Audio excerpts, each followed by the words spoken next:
La segunda carta de Pablo a los tesalonicenses. No mucho tiempo después de escribir Primera de Tesalonicenses, Pablo recibió un reporte sobre los cristianos en Tesalónica de que los problemas que él había tratado en esa carta no solo habían continuado, sino que habían empeorado. Las persecuciones se habían intensificado y los cristianos tesalonicenses estaban confundidos y atemorizados respecto al regreso de Jesús. Así que Pablo envió esta breve carta que está diseñada para tener 3 secciones que abordan los 3 problemas en esta iglesia. Pablo primero ofrece esperanza en medio de su persecución continua y ofrece claridad acerca del venidero día del Señor. Y luego, finalmente, él reta de manera muy específica a las personas ociosas que se negaban a trabajar con normalidad. El final de cada una de estas secciones está marcado claramente con una breve oración final. Pablo inicia con una oración de acción de gracias por el continuo amor y fidelidad de los tesalonicenses y específicamente por su perseverancia. Él se ha enterado de que sus vecinos griegos y romanos, y quizás hasta los judíos, han intensificado la persecución de estos cristianos. Son una minoría religiosa que se enfrenta a una violenta opresión, y Pablo está preocupado de que ellos podrían dejar de seguir a Jesús si la cosa se ponía peor. Así que Pablo les recuerda, como lo hizo en la primera carta, que su sufrimiento, por estar asociado con Jesús, es una manera de participar en el reino de Dios. Jesús fue coronado como rey por su sufrimiento en la cruz, así que sus seguidores mostrarán su victoria sobre el mundo imitando la perseverancia no violenta y paciente de Jesús. Pablo también les recuerda que esto no durará para siempre. Cuando Jesús regrese, Él traerá su justicia y la aplicará a aquellos que los han oprimido y derramado sangre inocente. Específicamente, Él dice que su castigo será la exclusión de la presencia del Señor y de la gloria de su poder. Pablo aquí no especula sobre el destino de aquellos que rechazan a Jesús, excepto para decir que a lo largo de sus vidas no quisieron tener nada que ver con Jesús, y al final van a obtener lo que desean, ser distanciados de una relación con su Creador y Rey. Y para Pablo, esta es la peor de las tragedias.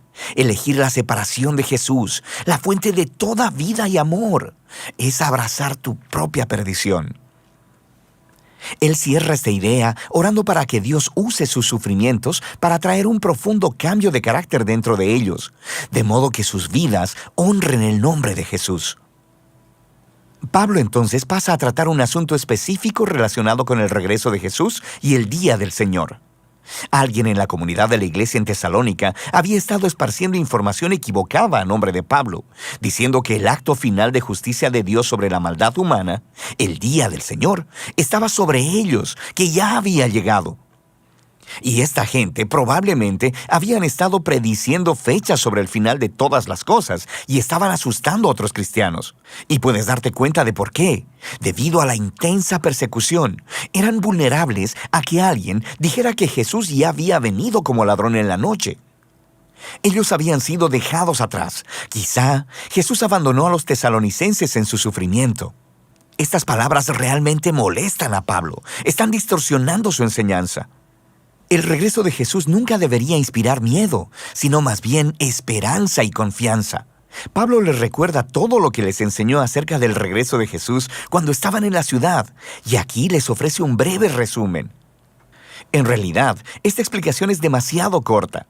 Este párrafo tiene muchos enigmas y problemas de interpretación, pero lo que está claro es que Pablo cita el conocido tema de los profetas Isaías y Daniel, de que los reinos de este mundo continuarán produciendo gobernantes que se rebelan contra Dios, como lo hicieron antes Nabucodonosor o el rey del norte. Estos líderes se habían exaltado a sí mismos, asignándose autoridad divina. Y para Pablo, estos antiguos reyes y profecías nos proveen imágenes y nos muestran un patrón que Pablo vio cumplido en su día, en los emperadores romanos Calígula y Nerón, y esperaba que se repitiera otra vez. Esa historia terminaría con un gobernante profundamente rebelde, empoderado por la maldad misma, alguien que desatará el caos y la violencia en el mundo de Dios, pero no para siempre. Cuando Jesús regrese, Él confrontará al rebelde y a todos los que cometen maldad y liberará a su pueblo. Así que el punto de Pablo aquí no es animar a los futuros lectores a la especulación apocalíptica, sino consolar a los tesalonicenses.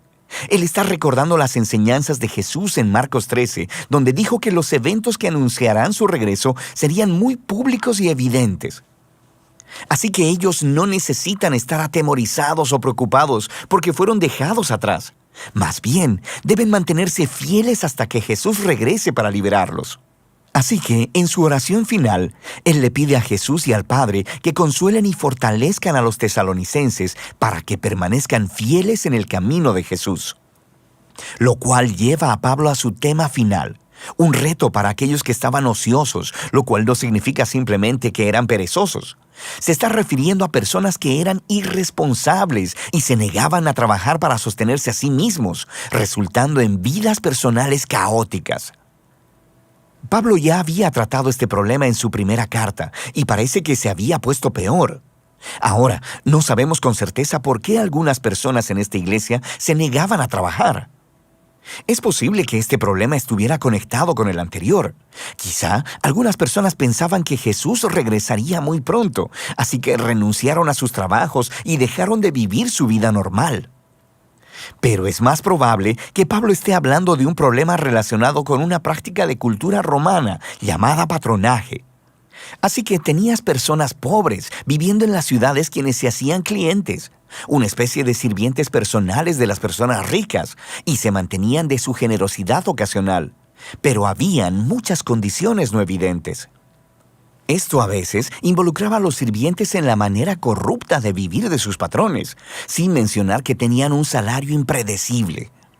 Así que esto parece ser a lo que se refiere Pablo cuando dice que estas personas llevan una vida desordenada. No están trabajando y se están metiendo en los asuntos de otros.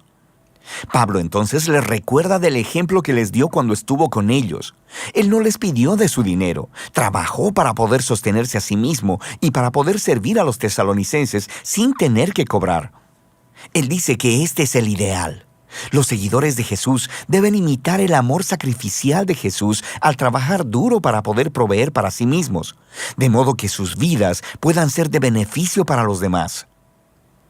Él concluye con una oración final para que en medio de toda su confusión y sufrimiento, Dios les conceda paz a través del Señor Jesús, el Mesías.